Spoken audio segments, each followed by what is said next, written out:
안녕하세요. 성경적 상담 자기대면 강의에 오신 것을 환영합니다.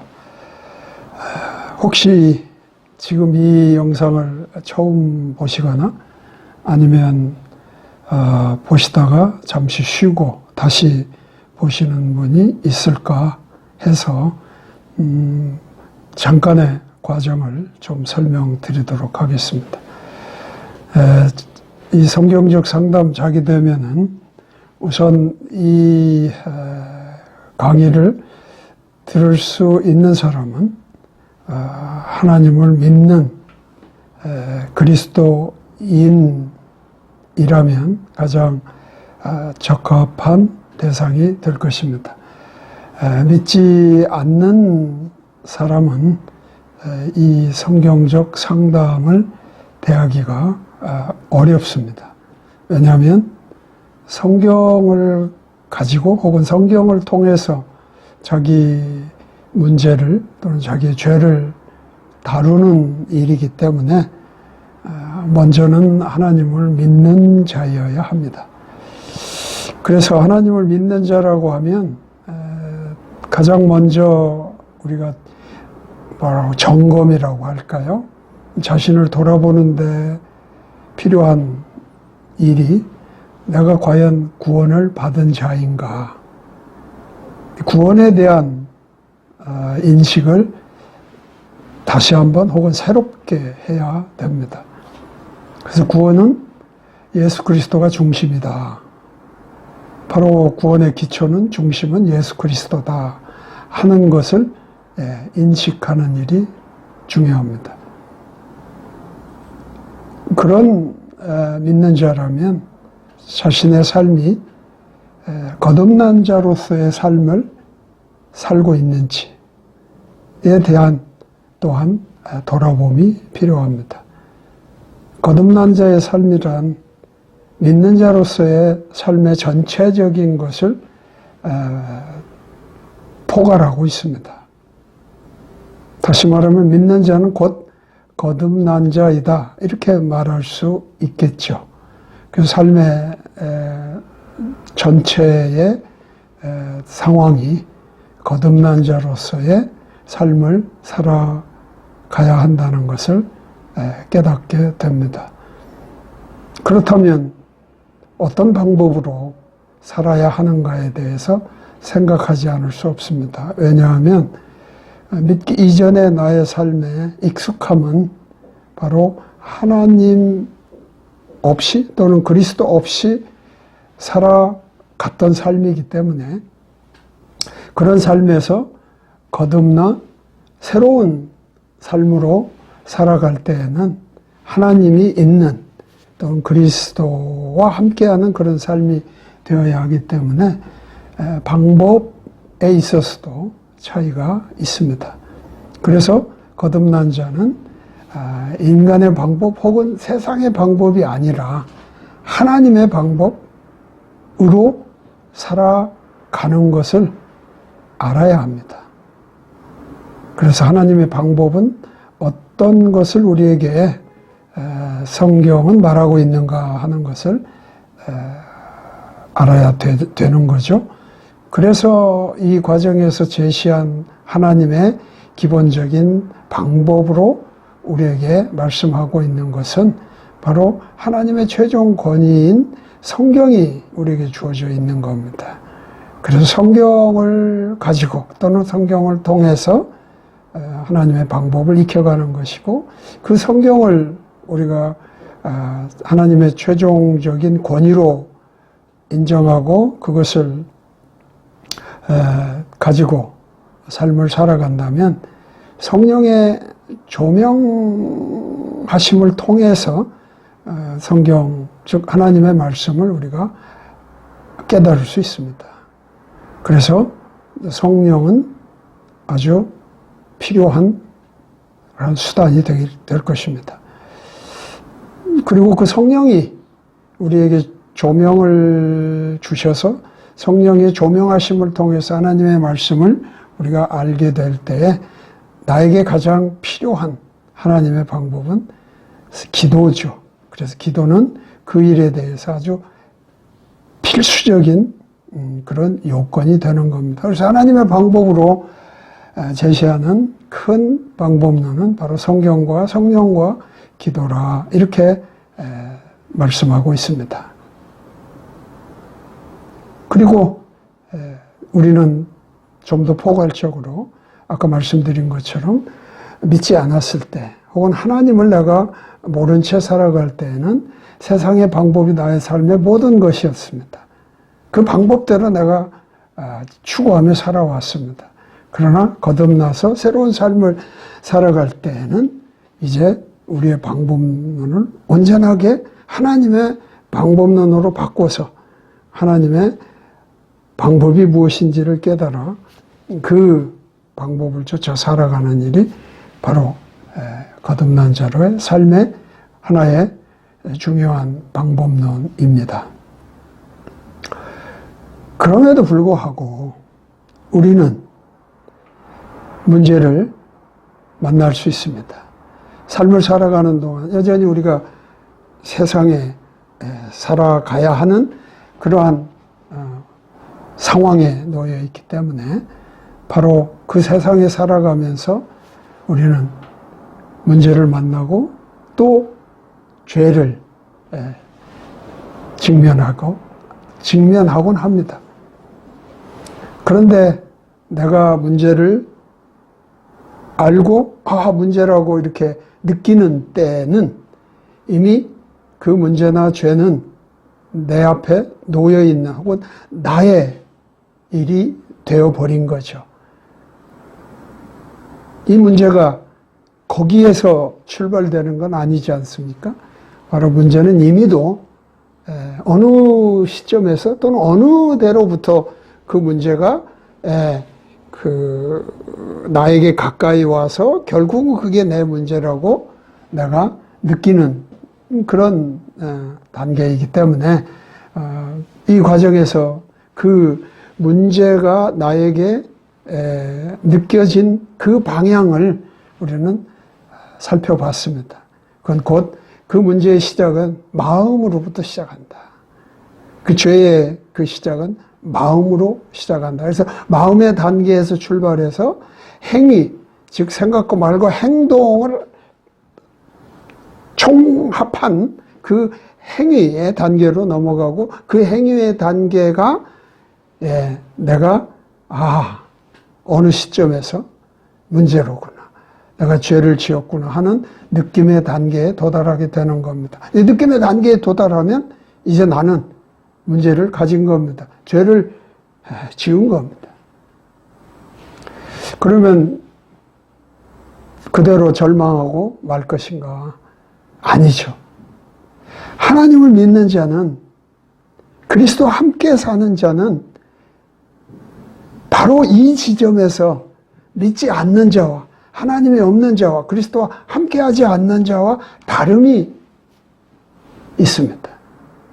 바로 하나님을 믿는 자는, 그리스도와 함께하는 자는 비록 내가 문제에 직면하고 또 죄를 범하여 정말 낙심하고 심지어 절망하는 그 느낌을 가졌다 할지라도 하나님을 떠올리는, 하나님을 기억하는 그러한 신비로운 능력을 가지고 있다는 걸 알게 됩니다. 이거는 성경이 너무도 자연스럽게 우리에게 말씀해주고 있는 소망입니다. 바로 그것이 믿는 자의 능력이고 특권이라고 말씀하고 있습니다.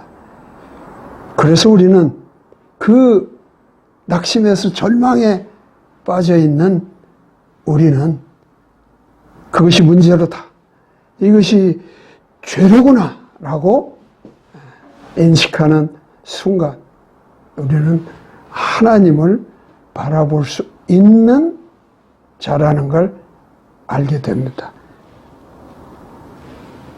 그래서 하나님을 바라보며 이제 하나님의 뜻에 맞는 그러한 나의 삶으로 한 걸음 한 걸음 나아갈 수 있는 그런 시작, 그 소망을 따라갈 수 있는 새로운 시작이 생기게 되는 겁니다.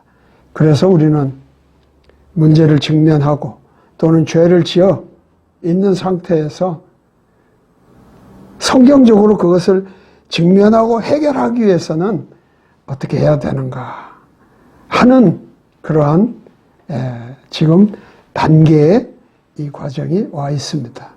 그래서 우리는 지난 시간에 바로 어떻게 하면 그 문제를 직면하고 죄를 지은 상태에서 성경적으로 그것들을 직면하여 해결할 수 있는가 하는 그 출발을 했던 것입니다.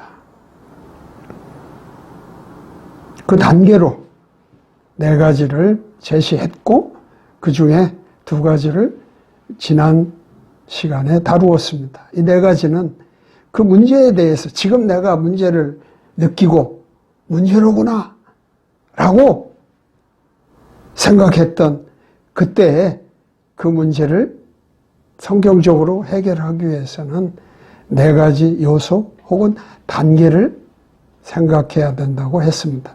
첫 번째 단계는 바로 그 문제에 대한 하나님의 관점을 이해하는 것입니다. 과연 그 문제에 대해서 하나님은 어떻게 생각하시나? 어떻게 바라보고 계시나? 그게 바로 그 변화의 시작입니다.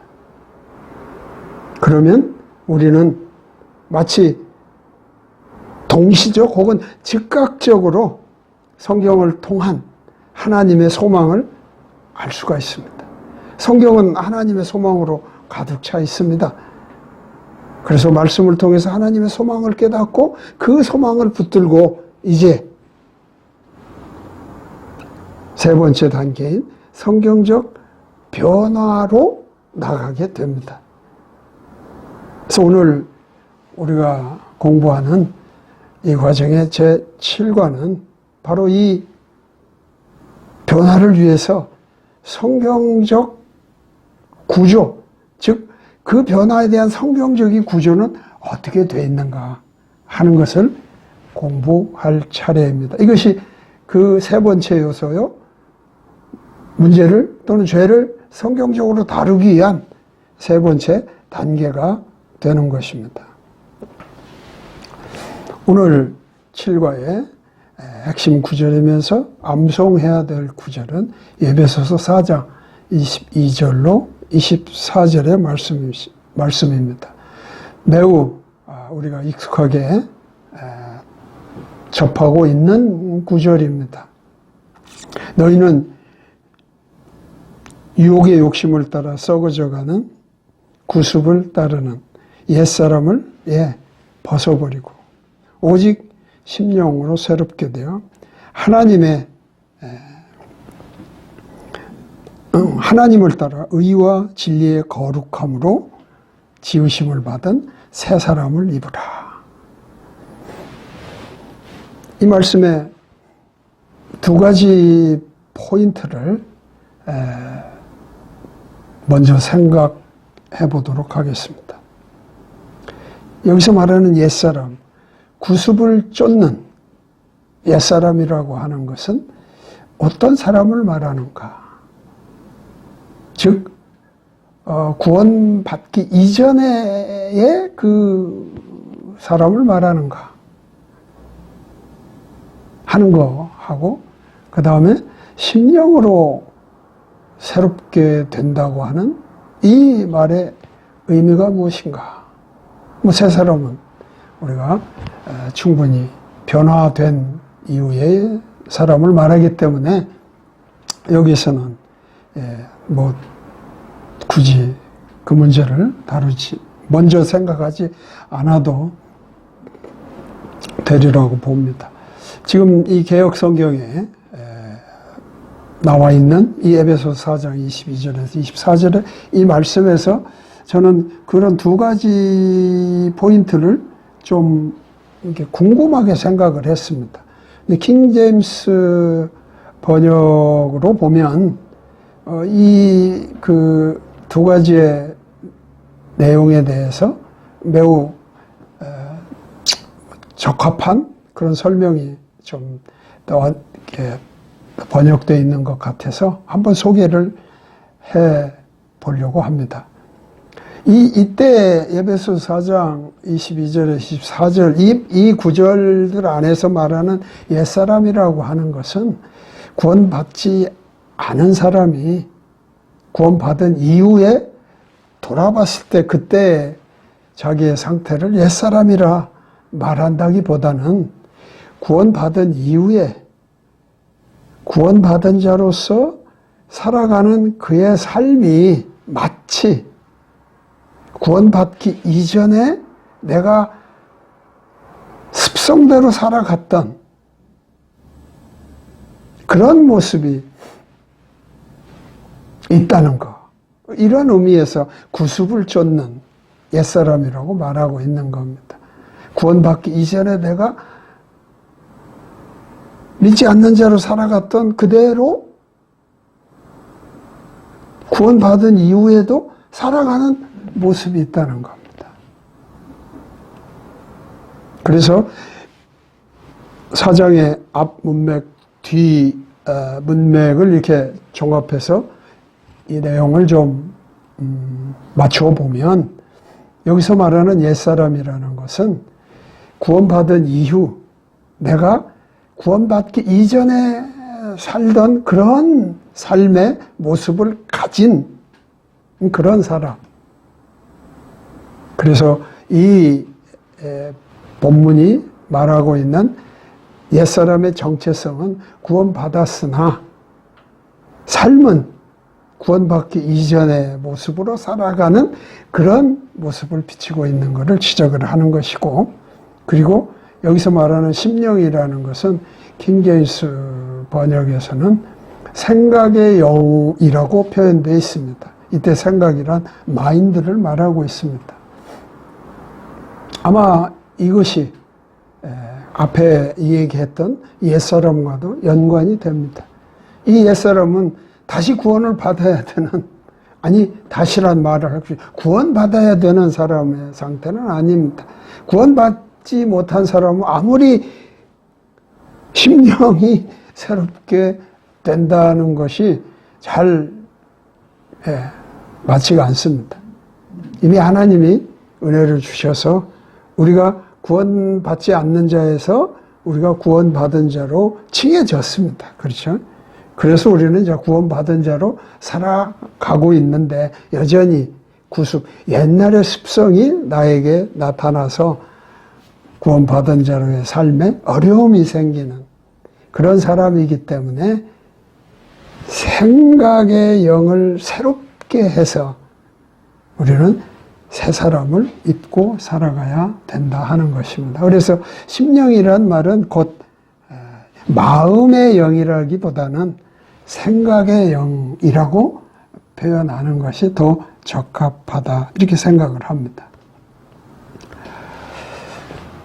이 관은 7관은 변화를 위한 성경적 구조이어서 이 변화라고 하는 것은 점진적인 과정을 얘기할 수밖에 없습니다. 왜냐하면 변화가 한 번 일어난 것으로 즉 내 삶이 하나님의 뜻대로 살아가지지를 않죠.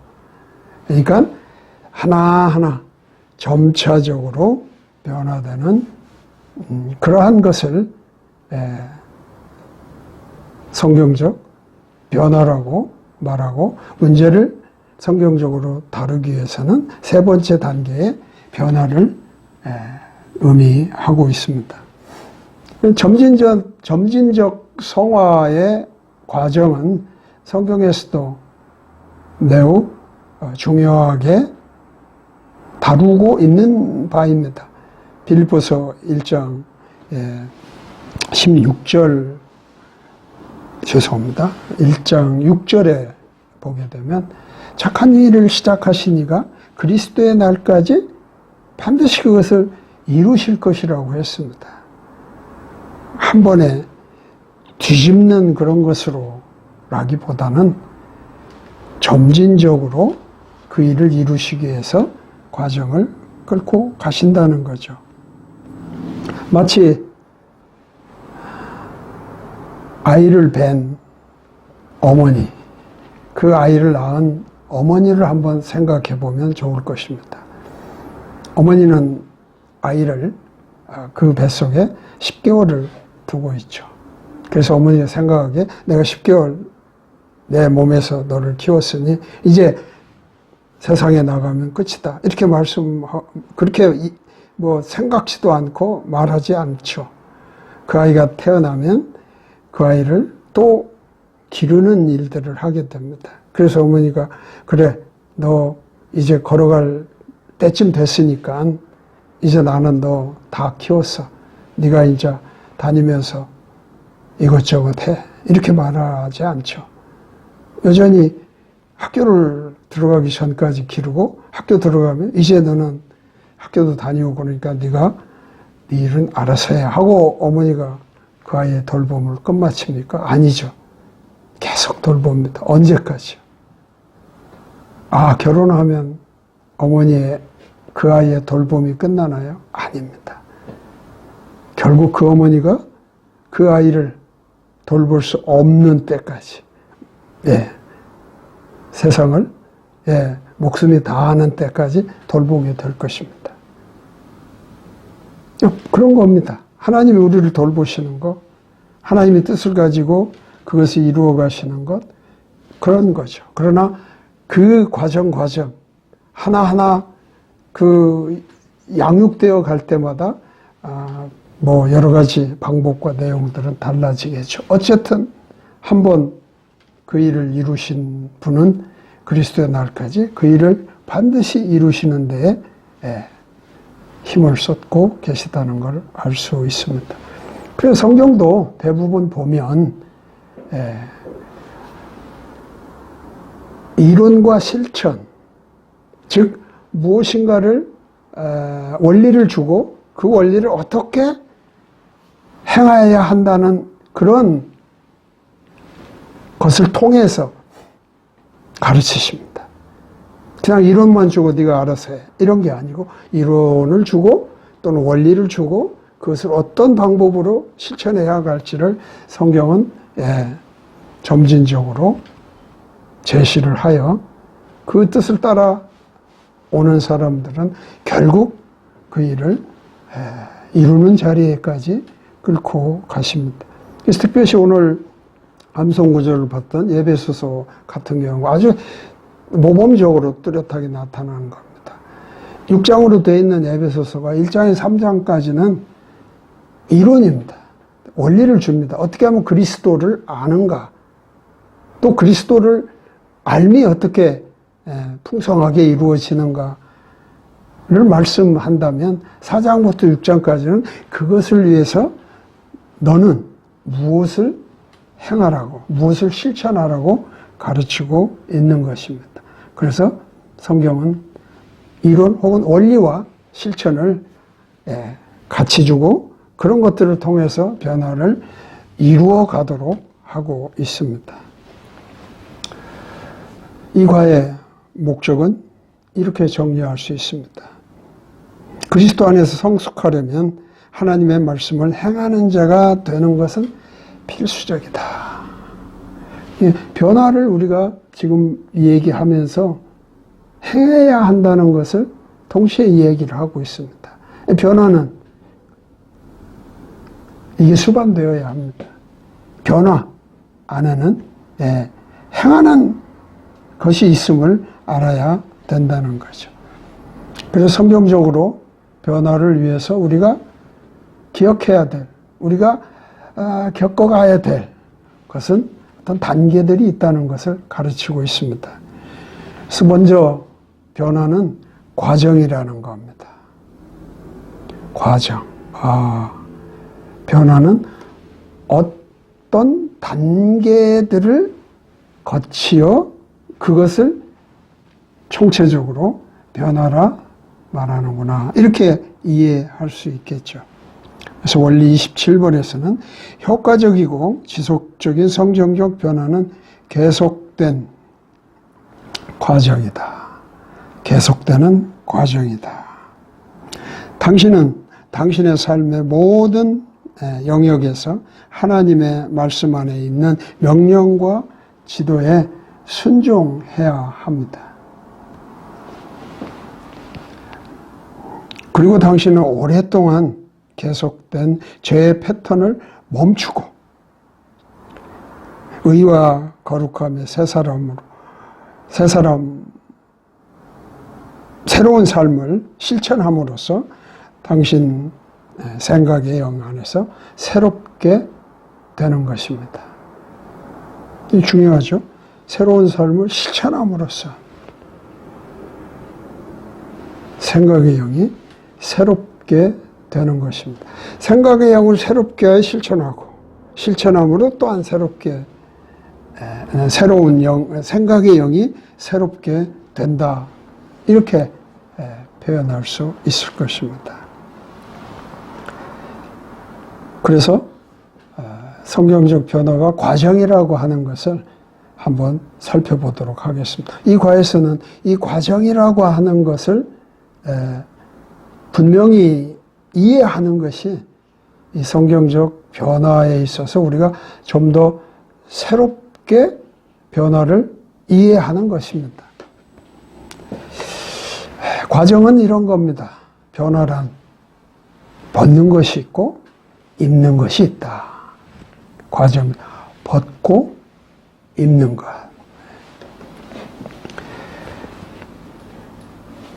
그래서 벗고 입기에 원리는 이런 것입니다.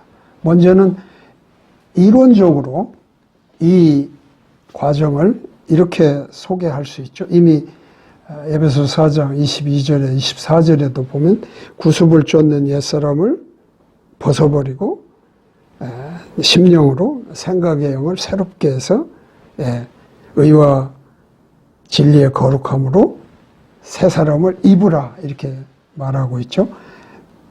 또한 골로새서 3장 9절 10절에서도 같은 이야기입니다. 에베소서와 골로새서는 전체적인 내용이 거의 같은 이렇게 내용들을 소개한다고 보고 있습니다. 뭐 정확하게 이렇게 절절히 매치되는 건 아니지만 전체적인 내용이나 필요한 어떤 언급들이 비슷한 내용들을 가지고 있다 해서 마치 쌍둥이처럼 여깁니다. 그래서 골로새서 3장 9절로 10절까지도 에베소 4장 22절, 24절의 말씀과 다르지 않는 아까 말한 옛사람을 벗어버리고 새롭게 하여 새 사람을 입는 그런 내용을 그렇게 소개하고 있습니다. 이런 원리가 주어졌다면 그러면 그 원리를 또는 그 이론을 이루기 위해서는 실천적인 것이 따라야 되겠죠. 다시 에베소 4장으로 돌아가서 보면 에베소 4장 22절로 24절이 이론적인 원리를 제공한다면 25절로부터 32절 마지막 절까지는 실천적인 원리를 제공한다고 볼 수 있습니다. 우리는 여기에서 성경이 원하는 믿는 자가 옛사람을 벗어버리고 새 사람을 입는 것이 무엇인지를 구체적으로 볼 필요가 있습니다.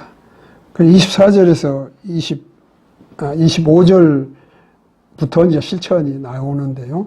먼저 우리가 25절에 보면 거짓말하지 말라고 말하고 있습니다. 그러면 그냥 우리가 이 과정이라고 하는 것을 분명하게 이렇게 구분하거나 생각하지 않고 그냥 변화만 생각하면 야 거짓말하지 마라 이렇게 말하면 그래 나 거짓말 안 할 거야 나 거짓말 안 해 하면 우리가 그 사람이 변화되었다고 말할 수 있는가요? 아니죠. 그렇지 않을 것입니다. 왜냐하면 오늘 에베소 4장 25절은 그렇게 말씀하고 있습니다. 거짓말을 하지 말라. 거짓말해야 할 그 자리에 거짓말하지 않는 것으로 머무는 것이 아니라 선한 말을 하라는 겁니다. 그게 선한 말을 하라. 이게 성경이 말하는 믿는 자가 옛사람을 벗어버리고 새 사람을 입는 하나의 과정으로 소개하고 있는 것입니다. 그 이유는 바로 서로가 지체이기 때문이라고 말씀하고 있습니다. 또 26절에서 27절까지는 분화를 말하고 있는데, 분을 내어도 죄를 범하지 말라고 말씀하고 있습니다. 분은 내도 된다, 뭐 그런 의미라기보다는 분이 나오더라도 죄를 짓지 말라고 말하기 때문에 그러면 난 죄 안 지을 거야. 이게 해결책이 아니죠. 변화된 것이 아니죠. 이 구절에서 의미하는 것은 그 분을 빨리 풀어라는 것입니다. 이게 변화라는 거예요. 이게 내가 분을 내지 않는 실천이라는 거예요. 사람 분을 냈어도 죄를 짓지 않는 실천이라는 거예요. 그 이유는 뭐라고요? 마귀가 그 틈을 타서 괴계를 부릴 것이기 때문에 빨리 분을 풀라고 말합니다. 이게 변화입니다. 이게 새 사람을 입는 것입니다. 또 28절에는 도둑질 하지 말라 말하고 있습니다. 그래, 나 도둑질 안 할 거야. 이게 아니고 도둑질 하지 말라. 그래서 생각이 영이 새롭게 되어 새 사람이 되려면 어떻게 해야 되냐? 바로 내가 노동을 해가지고, 내가 노동을 해서 돈을 벌어 선한 일을 하라는 거예요. 그 사람을 도우라는 것입니다. 이것이 곧 성경이 말하는 옛사람을 벗어버리고 생각의 영이 새롭게 되어 새 사람이 되는, 새 사람을 입는 태도라고 말씀하고 있습니다. 또한 29절에는 더러운 말을 하지 말라고. 여기 더러운 말을 하지 마라. 그러면 아예 나 더러운 말 안 할 거예요 하고 멈추면 그게 변하냐? 그렇지 않다는 거죠. 더러운 말을 하려고 할 때 더러운 말을 해야 되는 그 포인트에서 은혜를 끼치는 말로 바꾸라는 거죠. 그러려면 내가 생각의 영을 바꾸어 새롭게 나를 드러내야 되는 겁니다. 더러운 말이란 뭐 쉽게 말하면 상스러운 욕설 같은 걸 말할 수 있습니다.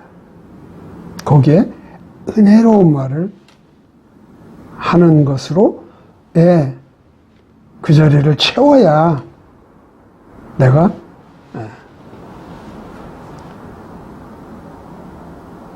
더러운 말을 안 하는 것이 됩니다. 31절, 32절에도 내가 늘 범죄하는 일이 있습니다.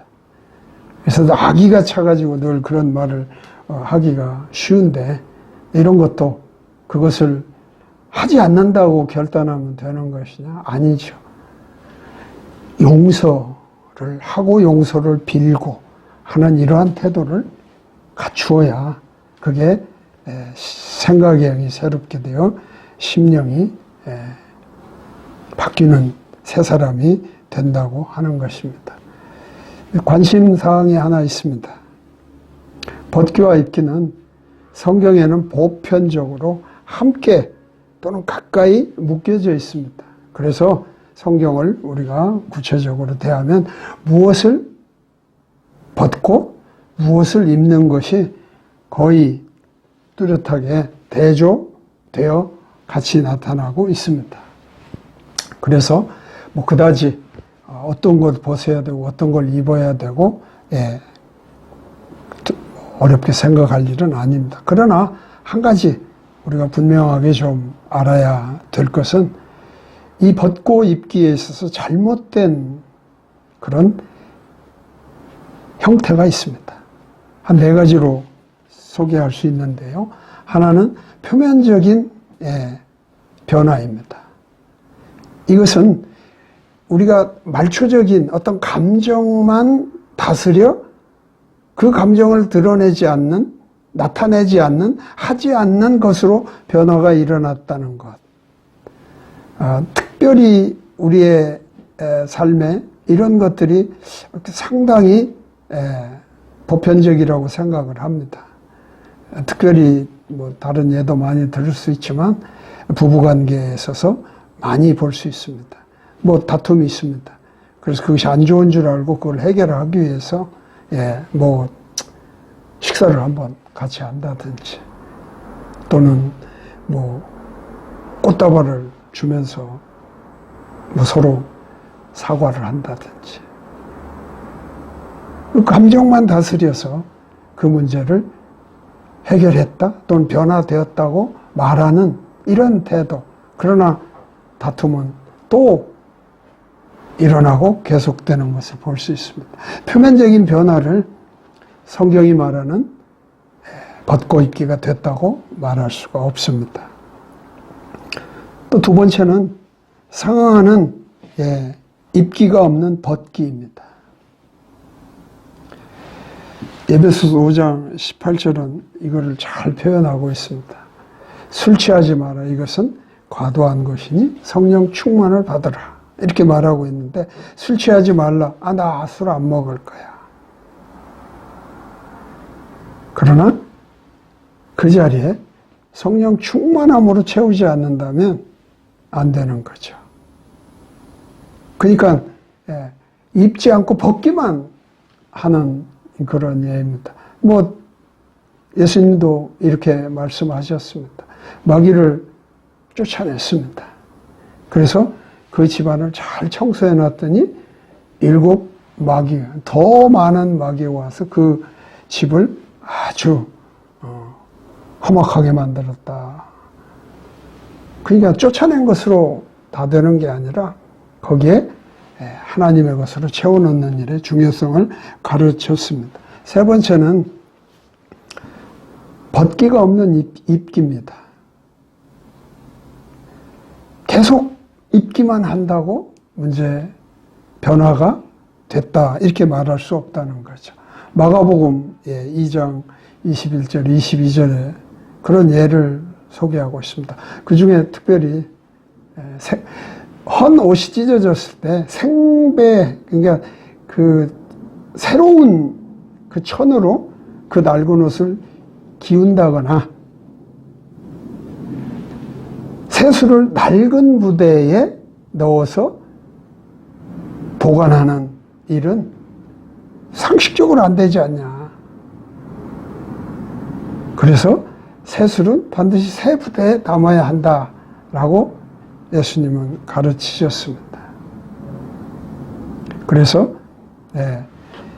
정확하게 벗는 것과 입는 것이 이루어져야 된다. 그 과정으로 벗고 입기가 되어야만이 된다는 것. 그리고 네 번째는 이런 것이 있습니다. 빌립보서 3장 12절에서 바울이 고백을 합니다. 나는 뒤에 것은 안 돌아보고 앞을 향해서 나간다. 그 말씀을 사람들이 이러한 변화에 끌고 와서 바울도 그렇지 않느냐. 뒤에 것은 생각지 않고, 즉 내가 저질른 잘못이나 나의 문제는 내가 신경 쓰지 않고 앞으로 내가 잘하겠다는 그런 태도를 가지는 걸 변화라고 말할 수 있지 않느냐라는 그런 태도를 가지고 변화를 생각하는 그런 경우들이 있습니다. 그러나 빌립보서에서 말하는 바울의 태도는 앞으로 나가는 일에 대하여 더 집중해 가겠다는 겁니다. 당연히 뒤의 것은 돌아보고 해결하고 나가겠죠. 뒤로 빠지지 않고 앞을 향하여 더 나가겠다는 그런 의미입니다. 우리는 앞으로 나가기 위해서는 반드시 나를 묶고 있는, 무거운 죄나 무거운 짐은 반드시 끊어버려야 됩니다. 그래야 앞으로 나아갈 수가 있습니다. 그러므로 결코 뒤에 것은 놔두고 내가 잘못하고 내가 죄에 묶여져 있는 많은 것들은 그냥 신경 쓰지 않고 앞으로 잘하겠다는 그런 태도로 나간다고 변화가 온전하게 이루어지는 것은 아니라 하는 것입니다. 그러므로 우리는 변화에 대한 잘못 생각하면 위험에 빠질 수 있다는 것을 기억할 필요가 있습니다. 그리고 종종 우리는 벗기와 상관없이 입기를 통해서 그 벗기를 해결하는 이런 것도 성경은 간혹 제시를 하고 있습니다. 이 점에 대해서 분명하게 이해를 갖는 것이 중요하겠습니다. 변화는 과정입니다. 벗고와 입기라는 것은 분명히 벗는 것과 입는 것이 뚜렷하게 과정을 통해서 대조될 수 있는 것입니다.